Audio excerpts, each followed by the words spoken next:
sangat kaget banget lihat sekolah SD yang seperti ini. Tetapi sekali lagi harus dirubah menjadi kafe gara-gara tidak ada murid. Sayang sekali.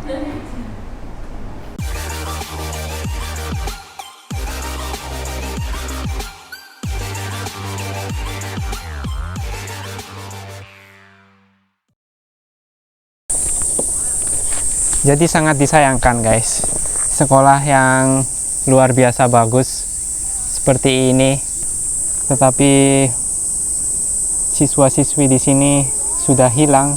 Tidak tahu dari tahun berapa ya ini sekolah sudah beralih fungsi menjadi kafe.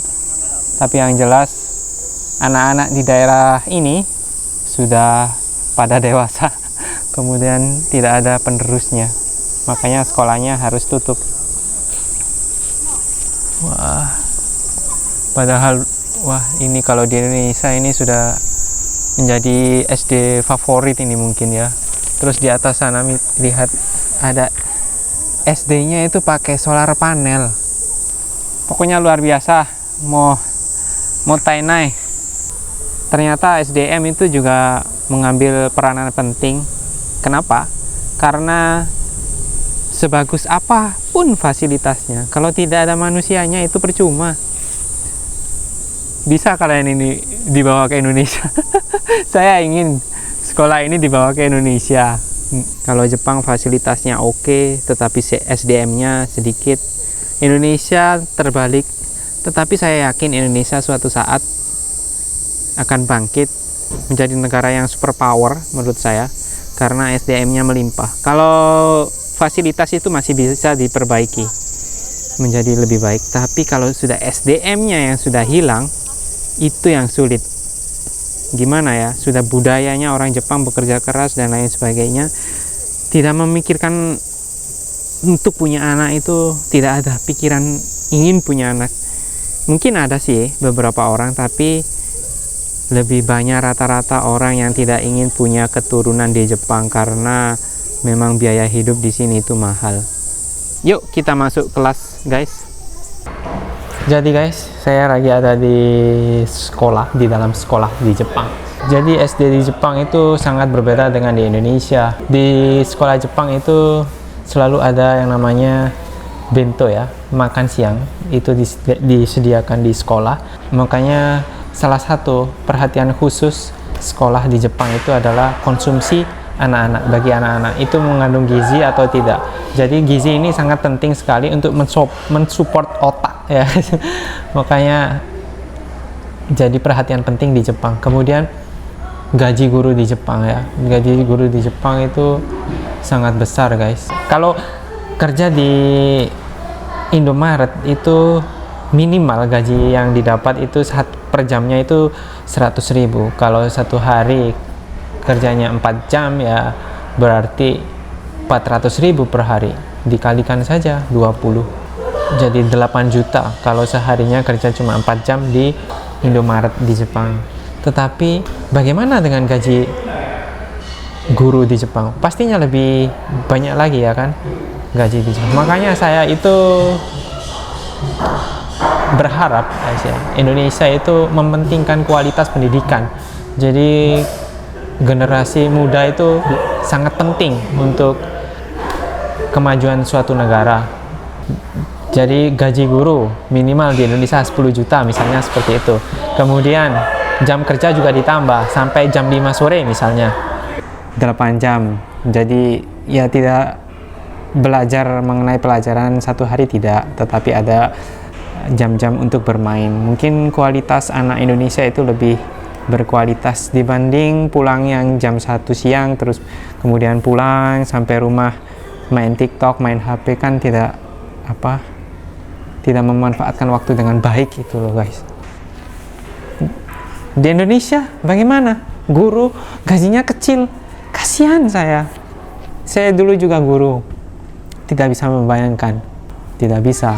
Waktu itu cuma untuk main-main saja habis, tidak bisa menabung. Jadi seandainya guru-guru di Indonesia itu dikasih gaji yang lebih besar, saya yakin pendidikan di Indonesia lebih bermutu lagi, karena guru-guru itu fokusnya di sekolah, membuat suatu pembelajaran yang benar-benar untuk meningkatkan hasil belajar, bukan hasil belajar saja tetapi meningkatkan segala hal ya, karakter siswa juga. Karena kalau gaji kecil, kasihan gurunya, mereka harus mengolah waktu lagi untuk kerja sambilan di luar sekolah, makanya tidak fokus dengan pekerjaan itu. Kenapa? Karena gajinya terlalu sedikit. Misalnya saya itu sampai di internet itu ada gaji yang 200.000 satu bulan, 300.000 satu bulan. Itu bagaimana pemerintah Indonesia ini? Asoko.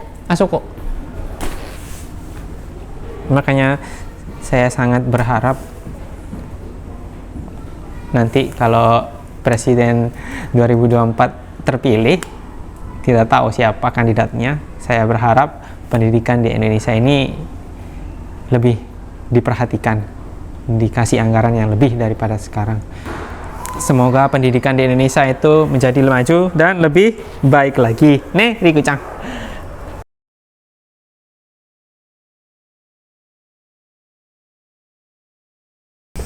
Kalian bisa lihat ini ada aula.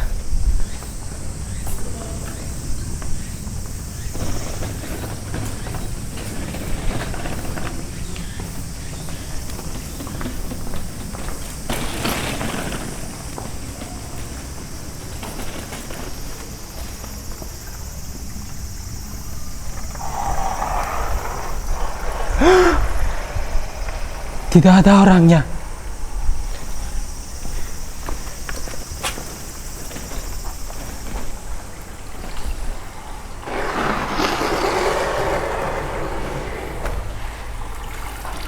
Wah, ada kura-kura juga di sini. Wah,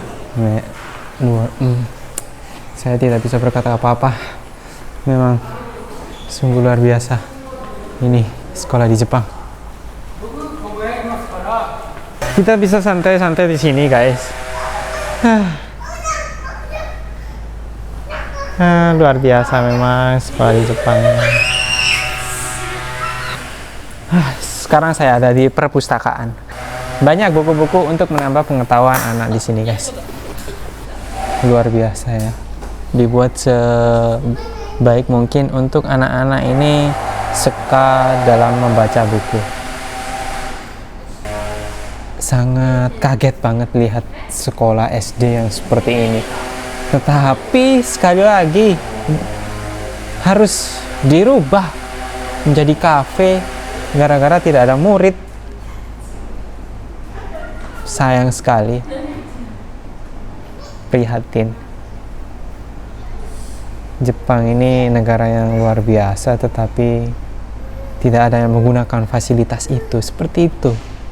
Kalau saya lihat itu, dan orang dari luar berbondong-bondong masuk Jepang. Saya yakin di tahun 50 tahun lagi atau 100 tahun lagi sudah bukan orang asli Jepang yang tinggal di Jepang, tetapi orang dari mana saja tinggal di Jepang. Tidak tahu, seperti Amerika mungkin ya, tidak tahu sih. Jadi seperti itu guys ya, video kali ini memakan durasi yang sangat panjang. Sampai ketemu di video selanjutnya. Semoga terhibur dan memberi informasi yang inspiratif kepada teman-teman yang ada di Indonesia. Semoga kalian juga mempunyai kesadaran akan pentingnya generasi muda untuk kemajuan suatu negara itu. Makanya untuk para ibu dan ayah yang masih muda itu, mohonlah untuk mendidik anaknya sebaik mungkin, karena dari orang tua yang pintar mendidik anak, anak menjadi pintar, dan anak-anak di seluruh Indonesia ini akan menjadi penerus pejabat atau presiden dan lain sebagainya yang lahir dari rahim pendidikan. Makanya kalian harus berjuang untuk mendidik anak kalian. Terus guys, ada buku dari Indonesia yang membahas Indonesia, Manggoto Banana. Ada bendera Indonesia dan ada tulisannya Indonesia Go. Luar biasa. Ini juga ada buku tentang Indonesia dibalut dengan cover batik khas Indonesia, kemudian dikasih judul mango to banana, yang artinya mangga dan pisang. Mangga dan pisang mungkin banyak ya di Indonesia, makanya ditulis juga di Indonesia itu negara penghasil pisang dan mangga. Seperti itu guys, jadi sampai ketemu di video selanjutnya. Jangan lupa like dan subscribe channel YouTube Misaki Wong Jepang, karena di dalamnya bukan hanya kehidupan, tetapi seluruh informasi yang ada di Jepang kami sajikan. Assalamualaikum.